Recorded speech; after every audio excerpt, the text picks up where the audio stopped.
皇大帝是至高神明之一，同时也是道教信仰的主要神祇之一。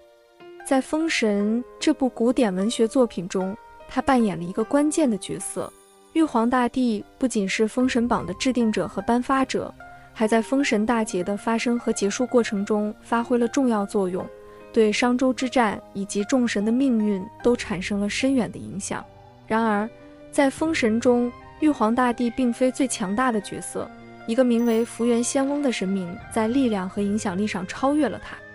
那么，为什么会有这样的说法呢？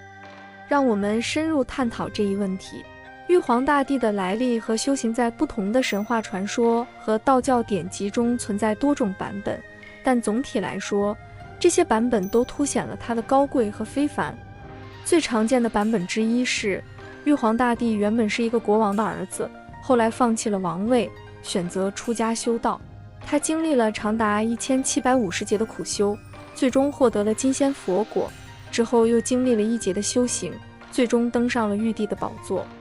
这个版本中，玉皇大帝的修行之路非常艰难和漫长，他必须忍受无数的灾难和考验，同时放弃了世俗的荣华和权力。他的成就是通过坚韧不拔的毅力和慈悲心得以实现的。玉皇大帝拥有无比的权力和威严，他是3界至尊，统治着天庭。他的尊号是高天上圣大慈仁者玉皇大天尊玄穹高上帝，他的宫殿是金阙云宫凌霄宝殿。尽管玉皇大帝有如此强大的力量和地位，但由于《西游记》中的大闹天宫事件，一些人可能认为他并不那么强大。实际上，他具有掌控天地阴阳、影响3界结束的能力，他的威严是无人敢违抗的。他扮演着封神降魔、赏善罚恶、赐福消灾等重要角色，与3清并列，地位非常高。首先说下第1位伏元仙翁。其实在姜子牙讨伐纣王时，伏元仙翁首次出现。当时龙吉公主与红锦展开激烈的战斗，最终红锦被捉拿。然而正当红锦的头颅即将离身之际，一位神秘的老者出现在场上。这位老者告诉龙吉公主，她将来会与红锦结婚。虽然龙吉公主拥有高贵的身份，作为天庭的公主，即使被贬到人间也只是暂时的。然而她对这个小人物红锦并没有好感，因此对于这位自称为月河老人的陌生人的说法，她毫不客气地表示反对。然而月河老人却解释说，这件事情并非他个人的决定，而是伏元仙翁的意愿。他的到来只是为了传达这个消息，至于是否愿意放过红锦，完全取决于龙吉公主自己的决定。龙吉公主的父亲是昊天玉帝，母亲则是瑶池圣母，因此一般人预计她会坚决拒绝这个提议。然而龙吉公主出人意料地表示，既然是仙翁亲自掌管人间婚姻之事，我也不能强行反抗。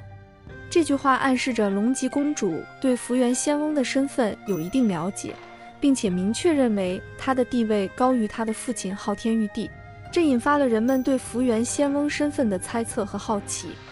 伏元仙翁是一个神秘而强大的存在，虽然没有亲自出场，却能够主导天庭内一些重要人物的命运和婚姻，甚至指使玉皇大帝。关于他的名字，伏可能只是他精通符咒，可以改变命运和赐福消灾；元可能表示他是道的起源，是一切的根本；仙可能表明他是仙道的开创者、领袖、至高者；而翁则可能象征着他的智慧和长者的地位。因此有人猜测伏元仙翁可能是红军老祖，或者与红军老祖相当，甚至略高一筹。根据神话故事的记载，天庭中有33座仙宫，如怡云宫、坤波宫、紫霄宫等，而且33座仙宫的地位比72重宝殿更高，这使得伏元仙翁有可能是这些仙宫之一的成员。他的神秘能力使他能够改变天道的运行，影响3界的命运和结束。这一切都增加了伏元仙翁的神秘性和重要性。再说一下我们第2位镇元子。镇元子是武庄观的掌门人，被尊称为地仙之祖。与其他宗派不同，武庄观信仰天地而不供奉3清。他的2位弟子清风和明月甚至宣称三清是家师的朋友，因此他也被尊为三清级大神。作为三清级大神，镇元子拥有强大的法力。我们都知道，孙悟空在《西游记》中展现了强大的实力，打败了阵容强大的10万天兵天将。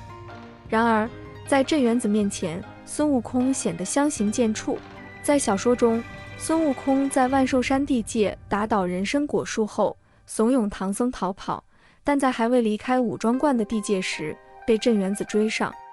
镇元子要求孙悟空道歉，但孙悟空不仅不听，还与镇元子展开激烈的战斗。镇元子从容不迫的反击，两人交手了2-3个回合。最终，镇元子使用了强大的袖里乾坤法术，一瞬间就将包括孙悟空在内的整个取经团队生擒。虽然小说中没有直接比较玉帝和镇元子实力的情节，但我们可以从菩提祖师的一番话中窥见一些端倪。在小说中，菩提祖师传授给孙悟空长生不老术的口诀后，提到了3灾厉害，即上天考验修行者的3次天劫。只有通过这3次天劫，修行者才能真正实现长生不老，否则他们将不得不躲入轮回。菩提祖师传授孙悟空72变和筋斗云，这2种本领都是道家法术，源自道家360棒门法术中的一个棒门。这些法术可以帮助修行者经历3次天劫，学会360棒门法术后，甚至能够经历1080次天劫。然而，镇元子作为一个道教大神，虽然修行道家法术，但他可能并没有精通道家360棒门法术的所有内容，因为他还需要向元始天尊学习混元道果。因此，凭借镇元子的法力，他能够经历的天劫次数可能少于1080次。尽管这并没有直接比较玉帝和镇元子的实力，但从这些线索中可以看出，玉帝作为天庭之主，他的实力可能超越了镇元子，因为他拥有更高的地位和更广泛的权力。但这也是一种合理的猜测，因为确实没有明确的比较情节。以上就是今天的内容，喜欢请订阅、点赞、转发，感谢观看，我们下期见。